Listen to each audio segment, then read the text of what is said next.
Every time a client says, I need to think about it, it feels random, but it's not. There's a hidden scale running in their head, and most marketers, entrepreneurs, and salespeople accidentally tip it in the wrong way, costing them the sale. In this video, I'll show you the exact psychology that makes people buy on the spot, and the 4-step method I use to tip the scale before they can talk themselves out of it. I call it the tipping point method. You see, every decision happens on a scale. On one side, we've got fear, risk, uncertainty, regret, things like that. On the other side, we've got desire. These are things like relief and change and momentum. And here's the mistake that most people make. They think selling is about convincing. It's not. It's about weight placement. Back in 1979, psychologists Daniel Kahneman and Amos Tversky discovered something that changed what we understand about decision-making. They called it loss aversion. Here's the finding. Losses feel roughly twice as painful as equivalent gains feel good. In other words, losing $100 hurts more than winning $100 feels good. This is why the fear side of the scale is naturally heavier. But your job isn't to fight human nature. It's just to understand it. Because every time you say things like, this is a big investment, well, we're adding weight to the fear side. You're not being honest here. You're being heavy-handed, but on the wrong side. Every time you explain what could go wrong if they don't buy, adding more weight. Every time you give them space to decide, we're adding more weight. And all of these are tipping them more toward the I need to think about it stage. I know this because I did this for years. I thought I was being transparent and honest and helpful, but it turns out I was just loading weight onto the wrong side of the scale. Here's the math that finally woke me up. I started tracking every prospect who told me that they were almost ready to buy. Well, 67% of them never came back. Not because they found someone better, but because the fear side kept getting heavier while they waited. And it's not just me. Sales data shows 79% of leads never convert at all. And here's the part that's really going to drive you nuts. 40 to 60% of lost deals aren't lost to competitors. They're lost to a prospect making no decision at all. These are people who were deeply, genuinely interested and then just disappeared. Researchers Samuelson and Zeckhauser, cool name, studied this back in 1988. They called it status quo bias. When people face a decision, they disproportionately stick with doing nothing at all. Not because nothing is the right choice, but because nothing is the safe choice. This means that every hour your prospect waits, the status quo gets heavier. That's why I need to think about it almost always means no. Look, if you've ever lost a deal that you should have won, if you've ever had someone say, this is exactly what I need, and then completely disappear, I get it. I've been there way more times than I care to admit. But after over 10 years of working with companies like Google and Amazon and Meta on their marketing psychology, I noticed they all do one thing differently, and it has nothing to do with persuasion. It has everything to do with which side of the scale that they actually feed. Here's what the best closers in the world understand. Your job isn't to remove the fear. That's impossible. Your job is to add so much weight to the value side that the fear basically becomes irrelevant. Researchers at Wharton ran 6 experiments on this. They found that fear, more than any other emotion, increased decision-making and reduces deferral. Fear, not disgust, not sadness, fear. Because fear creates urgency. It makes people focus on what's in front of them right now. Think about the last time that you made a decision that scared you. Could be buying a house or buying a car or starting a business or hiring someone. The odds are good that you didn't wait until you just weren't scared anymore. You waited until you wanted the result more than you feared the risk. That's the tipping point. And I'm going to show you the exact 4 steps to reach it with every client, plus the exact words to say that do the heavy lifting for you. But first, let me tell you about a deal that I lost that I really should have closed. A few years ago, I had a discovery call with a guy who ran a local service business. Could have been a plumber or roofer, doesn't really matter which, the pattern is the point. He was perfect. Had the budget, had the problem, was already doing some marketing, but nothing was working consistently. He even said the words, this sounds like exactly what I need. So I did what I thought good salespeople do. I was transparent. I said something like, I want to be upfront with you. This isn't a small investment, and it's going to take some work on your end to see results. I want to make sure you're fully prepared for what's involved. I thought I was being honest, professional. He said, yeah, that makes sense. Let me think it over and talk with my wife. But the second I heard that, I knew what was happening. The scale had just tipped, and I'd caused it. I followed up for weeks, but he never came back. And here's the thing. This wasn't a one-time mistake. I did this exact same thing for years. Hundreds of calls, maybe thousands. Same script, same transparency, same result. I kept handing prospects a 10-pound weight and then helped them put it on the wrong side of the scale. So here's what I do differently now using the tipping point method. The first step of the tipping point method is the weight audit. Before you pitch anything to anyone, you need to know this. How heavy is the problem that your prospect has before you ever mention your offer? So I ask one question. Say this exactly. Before we go any further, I want to make sure I understand what's really at stake here. On a scale of 1 to 10, how much is this problem actually costing you? Not just money, but time, energy, stress. And when they answer, let's say 7, I don't argue. I don't try to convince them that it's actually worse. I just ask one follow-up. What would make it a 10? That question makes them say the scary part out loud. They start listing everything that's broken, everything that they're losing, everything that they're missing. You're not adding weight, they are. And there's research behind why this works. Psychologist James Pennebaker, another cool name, found that when people write or talk about their problems, it forces them to organize their thoughts. They can't avoid the messy parts. They have to name what's actually broken. And once they name it, they feel it more intensely. That's exactly what you want to happen before a sales call. They've already felt the weight of the problem. You didn't add it. Then, and this is critical, you calculate it out loud with them. Say this. So if you're losing roughly 5 deals a month at $2,000 each, that's $10,000 times 12 months. You're looking at $120,000 a year. Did I get the math right? Now, the desire side is getting heavier, and you haven't said a single word about your offer. Here's where this gets powerful, because you don't just say this once and hope that they remember it. Instead, we use a little bit of technology to help really drive this point home. Let me show you what I mean. In High Level, which is the software I use for all my businesses, I set up a simple automation that does the weight audit before the call even happens. So before they book a call, they get this questionnaire with 4 very specific, very strategic questions. First, what's the biggest challenge you're facing right now with your topic? Next, what have you already tried to fix this? Then, if we don't end up working together, what's your plan B? And finally, describe your business 6 months from now if we nail this. By the time they show up for the call, they've already written down their own pain. They've already done the math. They've already added weight to the desire side. They walked in with their scales pre-tipped. If you skip this and jump straight into the call, you're gonna spend 20 minutes diagnosing while they sit back, arms crossed. But when the automation does the weight audit for you, they show up having already convinced themselves. Doing it this way has allowed me to have 40% shorter calls and over 60% close rates. If you're brand new to this, don't worry. I've got the entire weight audit, the questionnaire, the automation, all of it already built and waiting for you. Links in the description below this video. Okay, second step is the desire stack. Once you know what's on both sides, you need to stack the desire side, but here's what most people get wrong. They stack the desire side with features and benefits and logical arguments, but that's not what tips scales. People don't decide when they understand. They decide when they feel understood and they recognize themselves. So instead of benefits, I use 3 specific stories. I call them the 3 weights. Weight 1 is the skeptic story. This is a story you'll share about someone who was exactly where they are now. Hesitant, nervous, needed to think about it. For this story, say something like this. I had a client last year who'd been burned by 3 agencies. He almost didn't book the call, but he gave it one more shot. And within 90 days, he'd landed more clients than those 3 agencies got him combined. Weight 2, the fast mover story. This is a story about someone who moved quickly and saw results quickly. For this story, say something like this. Another client, completely different situation, she made the decision on our first call. The week after we started, she got 4 new leads. By month 2, she'd closed 2 of them. $12,000 in new revenue before most people would have finished thinking about it. Weight 3,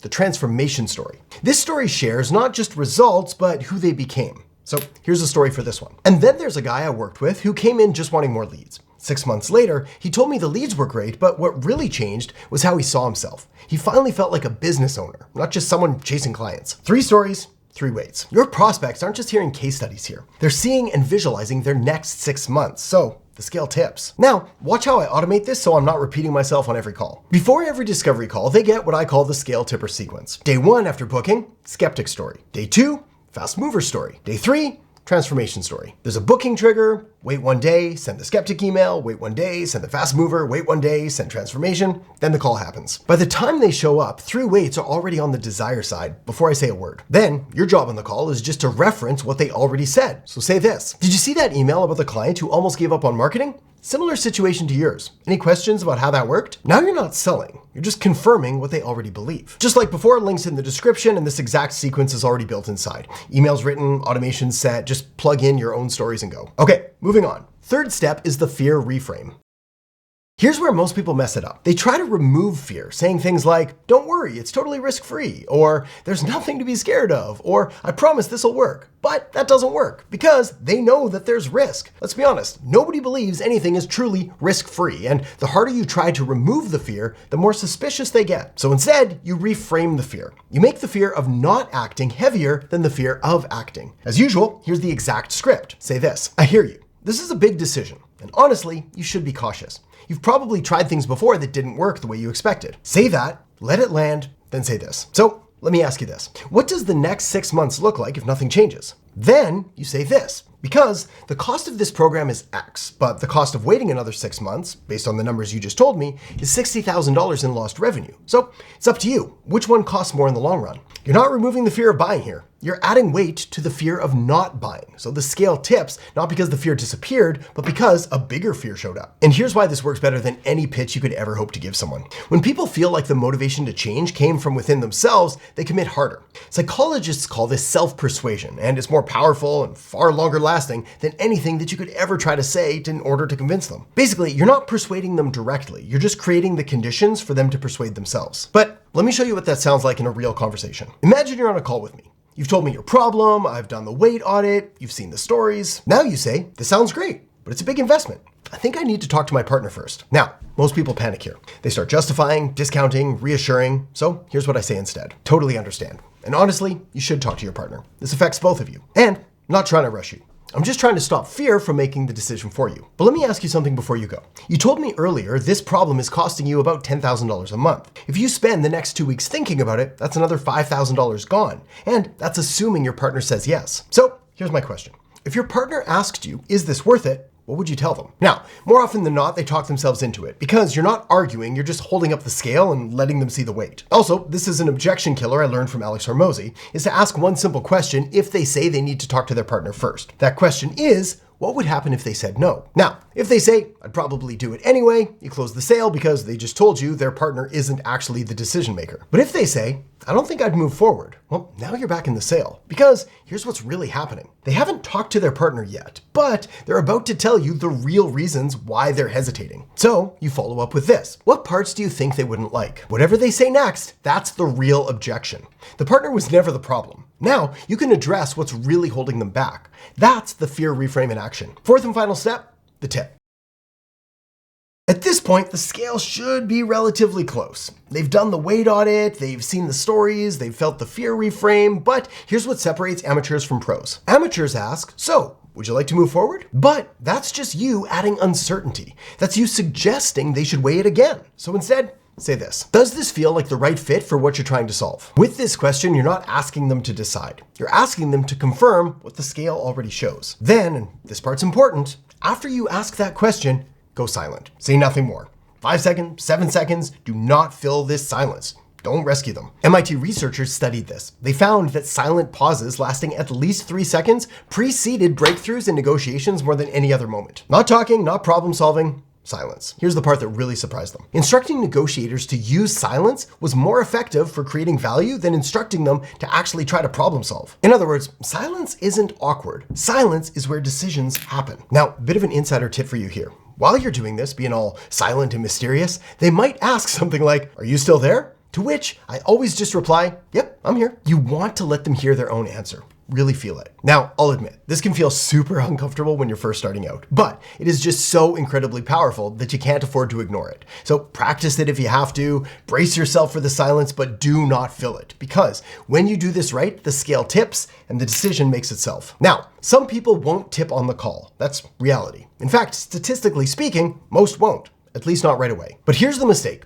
Most people follow up by adding weight to the fear side, sending messages like, just checking in, or wanted to see if you had any questions, or let me know if I can address any concerns. But every one of those messages reminds them that they haven't decided yet, which means they've got more time for the fear to accumulate and build up. So instead, my follow-up sequence continues stacking the desire side. Week 1, I relate back to their pain and name the real bottleneck. Week 2, I send quick wins. Things they can use right now, whether they work with me or not. Week 3, I share my own story and the mindset shift that changed everything for me. And this goes on for 90 days. No checking in, no any concerns, just more value, more connection, more reasons to trust me. Most people send 3 just following up emails and then watch clients ghost them. Instead, let the automation keep building the relationship until they come back ready. Just like before, links in the description, every template, workflow, and automation I just showed you is already built and ready to go. Once I figured this out, once I stopped adding weight to the fear side and started building systems that tip the scale automatically, everything changed. Calls got shorter because prospects showed up already leaning towards yes. I stopped hearing, I need to think about it, and started hearing, okay,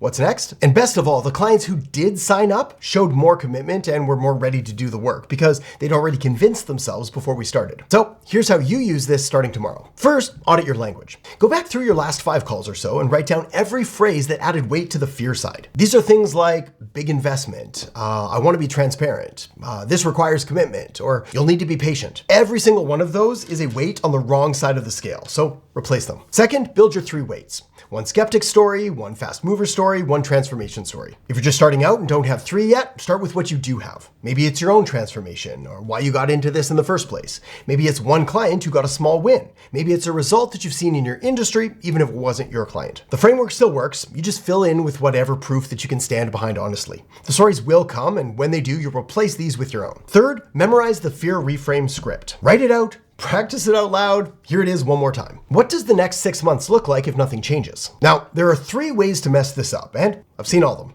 So warning number 1, this doesn't work if you're selling to the wrong people. If they don't have the problem or can't afford the solution, no amount of scale tipping closes them, so qualify first. Warning number 2, this doesn't work if your offer is weak. If you're selling something that just doesn't get results, every scale tip becomes a lie, so fix the offer first. Warning number 3, don't manipulate people.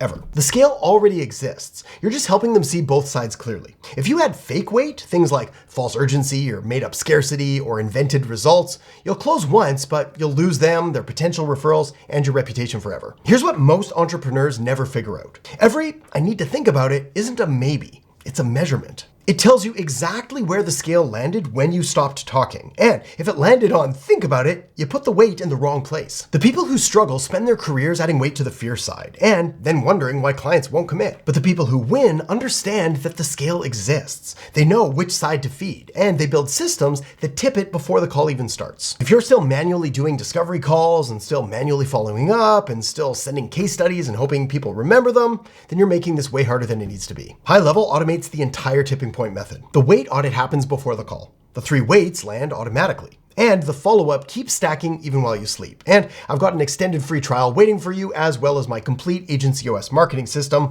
Links in the description below this video. Now, the tipping point method handles the scale in their head. But if you want to take this even further to get to the point where clients actually chase you instead of you chasing them, then make sure to watch this video next. Tastes like money.